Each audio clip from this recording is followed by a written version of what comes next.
ক্যালিফোর্নিয়ার জঙ্গলে আগুন ধরিয়ে আল্লাহর কুদরতি বালা এলো। শুধু সেখানেই সীমিত থাকেনি, গোটা লস অ্যাঞ্জেলেস শহরটাকে গিলে ফেলেছে।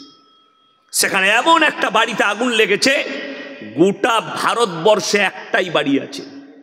অত দামি বাড়ি গোটা ভারতে একটাই আছে, বাংলাদেশে নাই, পাকিস্তানে নেই। অত দামি বাড়ি ভারতে আছে। কার? মুম্বাইয়ে মুকেশ আম্বানির বাড়িটার খরচ হচ্ছে 15,500 কোটি টাকা। কত বললাম? 15,500 কোটি খরচ হয়েছে, 15,500 কোটি। আর লস অ্যাঞ্জেলেস শহরে যে বাড়িটা গলে নেমেছে আগুন দিয়ে আল্লাহর কুদরতি বালায়, সেই বাড়িটার খরচ হচ্ছে 12,500 কোটি। গলে নেমেছে। হলিউডের অভিনেতার বাড়ি, ওই রকম কয়েক হাজার বাড়ি আগুনের লেসে চলে গেছে। একটা গাড়ি, কয়েক লাখ গাড়ি পুড়েছে ওই শহরে। একটা গাড়ি সব 50 কোটি 60 কোটির ওপরে ভারতের মুদ্রায়। রলস রয়ের গাড়ি 100-150 কোটি টাকা দামি আর্টিস্টদের গাড়ি গলে নেমে গেছে। 3 দিন পরে আমেরিকার 75,000 সেনা হাঁটু গেড়ে দিয়েছে কুদরতি বালার কাছে। আগুন আমাদের আয়ত্তের বাইরে। আল্লাহর কসম করে বলছি, আমার আল্লাহ যদি চাই, আল্লাহর একটা চিঙ্গারি গোটা পৃথিবী ধ্বংস হবে। যারা ভাবছেন আমরা মরদ, ওই জন্য সর্বপ্রথম বলে দিই, যারা নেতা আছেন তারা মাজলুমের উপরে জুলুম করবেন না, মাথায় রাখবেন। যারা দায়িত্ব পেয়েছেন, যদি মনে করেন আমি বীরভূম জেলার একটা তাবড় নেতা, আমি যা বলবো তাই হবে, আমি অন্যায়কে অন্যায় যদি ঠিক বলি সেটাও ঠিক হবে, তো জেনে রেখে দিবে তোমার একটা সময় আছে। যারা ভেবেছিল পশ্চিম বাংলায় পূবকে পশ্চিম করে দেবো, এমনও নেতা ছিল আজ থেকে 34 বছর আগে, যারা বলেছে আমরা পূবকে পশ্চিম করতে পারি। আল্লাহ তাআলা তাদেরকে ধূলিসাৎ করে দিয়েছে বাংলার মাটি থেকে। সেদিনে দেখলাম ওই দলের একজন নেতা তন্ময় ভট্টাচার্য, সেই দলের কমিউনিস্ট, বিশ্বনবী জানাবে মুহাম্মাদুর রাসূলুল্লাহ, সকলে বলুন সাল্লাল্লাহু আলাইহি সাল্লামের বিরুদ্ধে কথা বলেছে। যে নবীজি, এই কোরআন নবীজি লেখেননি, এই হাদিস নবীজির নয়। তিনি তো এসছিল এক হাতে তলোয়ার আর এক হাতে ইসলামের প্রচার করে। আজকে দেখলাম ওই হারামের আওলাদ সাফাই দিয়েছে, বলছে আমি যা বলেছি ঠিক বলেছি। আমি খালি চিন্তা করছি, নূপুর শর্মার বিরুদ্ধে গোটা ইলেমবাজার কেঁপে গেল, কলকাতা কেঁপে গেল, পশ্চিমবাংলা কেঁপে গেল।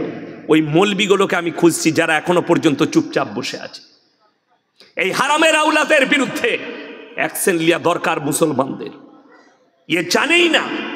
আমি চ্যালেঞ্জ ছুড়লাম তন্ময় ভট্টাচার্যকে, যদি তোমাকে তোমার বাপ জন্ম দিয়া থাকে, আশা করি কমিউনিস্ট হলে ও হারামের আওলাদ হবেই হবে, তার মানে নাস্তিক। যদি তোমার বাপ জন্ম দিয়া থাকে, তুমি ডেট করো, জায়গা করো, ফিক্স করো, আমরা মৌলবীরা বসবো, বেশি লয়, আমরা 3টে মৌলবী বসবো। আর তোমার যতগুলো নাস্তিক বাপের বেটা আছে বস করাও।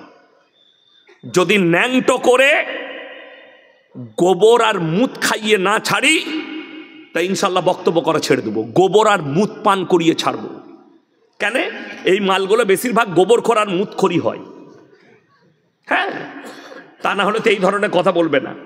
আল্লাহর কসম করে বলে যাচ্ছি, যারা মুসলিম আছেন, শিক্ষিত দিকে বলছি, অশিক্ষিতরা না। বেঈমান বেশি হয় শিক্ষিতরা। শয়তান জ্ঞানী ছিল না? জ্ঞানী ছিল না? জ্ঞানী ছিল। ওই জন্যে শয়তান ইবলিস মারদুদ হয় শিক্ষিতরা। যারা শিক্ষিত সমাজের লোক আছে, যাদের মনে সন্দেহ আছে, নবীজি তলোয়ারের দ্বারা ইসলাম প্রচার করেছে। আল্লাহর কসম করে বলছি, রাসূলের কাছে তলোয়ার তো ছিল, নিজের জীবন দশায় মানুষ তো অনেক দূরের কথা, একটা প্রাণী পর্যন্ত ক্ষত বিক্ষত হয়নি। জোরে বলুন সুবহানাল্লাহ। তলোয়ার আত্মরক্ষার জন্য। ইসলামের যতগুলো যুদ্ধ হয়েছে, এই হারামের আওলাদ তন্ময় ভট্টাচার্য জানে না। আমাদের সঙ্গে বস, যতগুলো ইসলামের যুদ্ধ হয়েছে, আল্লাহ রসুল যুদ্ধ করেছেন, একটাও রসুলের তরফ থেকে নয়, সবটাই এসছে বেঈমানদের কাছ থেকে। আল্লাহ নবী আত্মরক্ষার জন্য যুদ্ধ করেছেন। ইসলামকে বাঁচানোর জন্য যুদ্ধ করেছেন। আর শুনে নাও, আল্লাহ রাব্বুল আলামিন প্রথম আয়াত যেটা অবতীর্ণ করেছেন সেটা হচ্ছে ইকরা বিসমি রাব্বিকাল্লাযী খালাক। হে নবী পড়ো। আর আল্লাহ রাসূল নিজের মুখে পড়েছেন, জোরে বলুন সুবহানাল্লাহ। এটা আল্লাহর কুদরত। আমাদের সমাজের লোক, কিছু শিক্ষিত লোক মনে করে উম্মি মানে নবীজি মূর্খ। নাউজুবিল্লাহ, উম্মি মানে মূর্খ নয়। আল্লাহর হাবিব সাল্লাল্লাহু আলাইহি সাল্লাম দুনিয়াতে কারো কাছে শিক্ষা গ্রহণ করেনি। শিক্ষিতরা শুনে যান, এই ইতিহাস না জানলে নবীজিকে চিনতে পারবেন না। আজকে ইয়াসিন আমি বক্তব্য দিতে এসেছি, এখানে যদি আমার কোনো শিক্ষক থাকে সে কি বলবে? ইয়াসিন আমার ছাত্র বলবে না? বলবে না? কথা বলে না? এই যে আলেমরা বসে আছে, ইনাদের কেউ না কেউ উস্তাদ আছে, আছে না নাই? তিনি যদি আসেন, উবাইদুল্লাহ ভাইকেও ডারাতে হবে, আব্দুল হাফিজ ভাইকেও ডারাতে হবে, আমাকেও ডারাতে হবে। তিনি আমাদের উস্তাদ, শিক্ষক। আমি একবার বর্ধমান টাউন থেকে গাড়ি শোরুমে বাসে বাড়ি আসছি, সুপার বাসে। তো আমি